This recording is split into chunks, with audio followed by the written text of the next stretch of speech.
Yes महोदय, जहां सरकारी योजनाओं के ग्रामीण स्तर तक पहुंचने की बात है, वह भी पूर्णतया संतोषजनक इसलिए नहीं कही जा सकती क्योंकि आज भी लाखों गांवों में साक्षरता को रोशनी नहीं पहुंची है।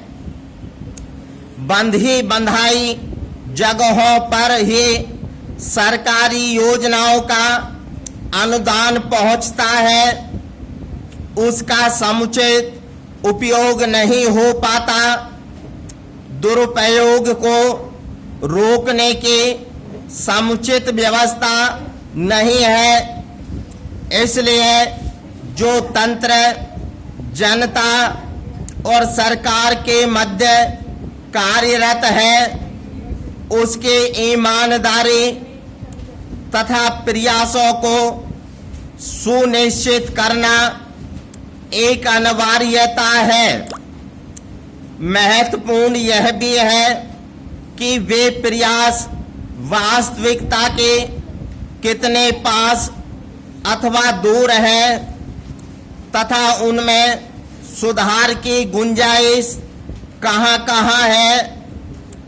इन कार्यों के लिए भवन बन जाते हैं, सामान खरीद लिया जाता है और कर्मचारी भी सवेतन नियुक्त कर दिए जाते हैं, लेकिन इसकी समीक्षा नहीं की जा रही कि जो कुछ व्यय किया गया उसके एवज में क्या प्राप्त हुआ।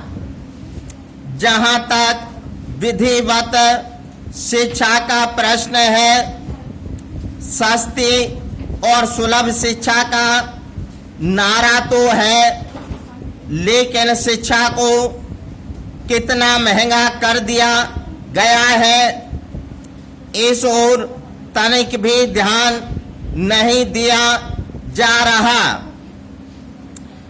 पाठ्य पुस्तकों के मूल्य, स्कूल शुल्क की वृद्धि तथा पोशाकों की महंगाई पर विचार किया जाए तो स्कूल शिक्षा की भी हालत खस्ता ही है। माँ बाप अगर अच्छे स्कूलों में दाखिल कराना चाहें तो वहां प्रवेश कराना चक्रव्यूह में प्रवेश करने जैसा खेल हो गया है। जहां तक निजी कोचिंग संस्थानों की बात है, वहां स्थिति अधिक विकट है। माता पिता बच्चों की अच्छी ऊंची शिक्षा के लिए इन प्राइवेट पब्लिक स्कूलों के ओर उमड़ पड़े हैं। अंग्रेजी माध्यम स्कूल ने माता पिता की इसी मजबूरी का फायदा उठाया।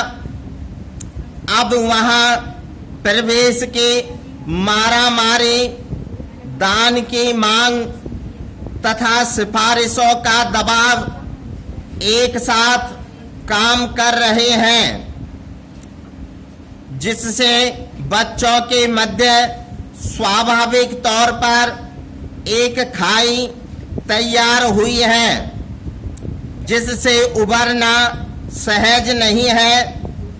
ग्रामीण शिक्षा व्यवस्था की हालत यह है कि वहाँ शिक्षक स्कूल में नहीं पहुँचते।